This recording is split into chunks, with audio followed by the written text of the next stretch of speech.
अरे मैडम, आप पैसे की चिंता क्यों करती हैं? आपके पास तो दो दो एटीएम है।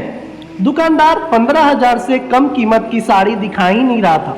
वो जान चुका था आज मोटा ग्राहक फंसा है। महिला के साथ उसके पति और कमाऊ बेटा आए हैं जो उसे मनपसंद साड़ियां दिलाना चाहते हैं। इधर रीत सोचती है इतनी महंगी साड़ी एक उत्सव में पहनो फिर अलमीरा में ही रहेगी, तो क्यों ना थोड़ी सस्ती ही साड़ी खरीदी जाए।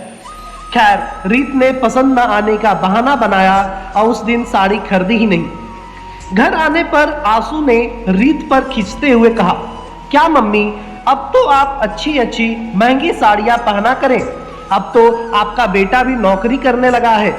पहले की बात कुछ और थी, पापा अकेले कमाने वाले, ऊपर से हम लोगों की पढ़ाई लिखाई।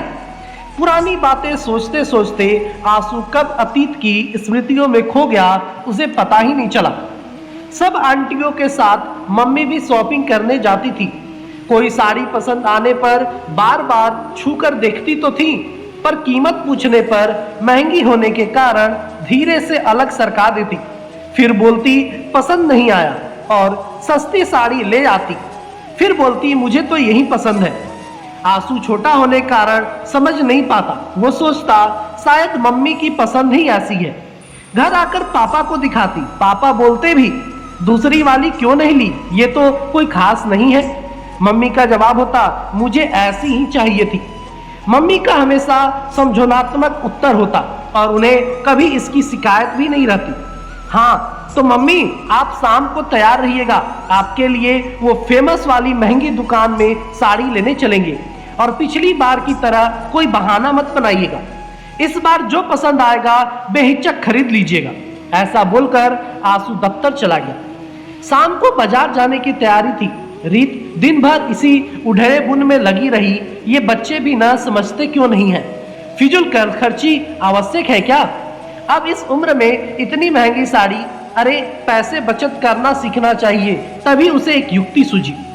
उसने उस फेमस दुकानदार में जाकर दुकानदार से पहले ही बोल दिया, भैया मैं शाम को बेटे और पति के साथ साड़ी खरीदने आऊंगी, तो आप हर साड़ी की कीमत 500 या 1000 ज्यादा बताइएगा, फिर मैं बाद में आपसे ले लूंगी। रीत की मनसा समझ पहचान के दुकानदार ने हाँ में सिर हिला दिया। दफ्तर से लौटते समय आंसू सोच रहा था ये मम्मी भी ना ज्यादा दाम देखकर साड़ी खरीदती ही नहीं है। उनके दिमाग से गरीबी, कंजूसी, समझौता टाइप का कीड़ा निकल ही नहीं पाया है। मैं एक काम करता हूँ, दुकानदार से पहले से ही कुछ बातें कर लेता हूँ। दुकान पहुँचते ही आंसू ने दुकानदार से कहा, अंकल शाम को मम्मी आएंगे, साड़ी खरीदने आप सभी साड़ियों को कीमत 500 या 1000 कम करके बताइएगा, बाद में मैं आपको दे दूंगा। वो असल में मम्मी मुझसे ज्यादा पैसे खर्च नहीं कराना चाहती है, इसलिए वो महंगी साड़ी खरीदती ही नहीं है। दुकानदार आंसू की बातें और मन स्थिति जानकर सुखद आश्चर्य से दंग रह गया। इस जमाने में भी ऐसे बच्चे हैं जो माँ बाप को जताए और बताए बिना इतनी परवाह करते हैं, वरना कुछ बच्चे तो एक करेंगे और 10 बताएंगे। हाँ बेटा जरूर, बस इतना ही तो बोल पाया था दुकानदार आंसू से। अब वो कैसे बताता कि प्यार और ममता भरी चालाकियां और भावनाओं में अभी भी माँ की बराबरी कोई नहीं कर सकता।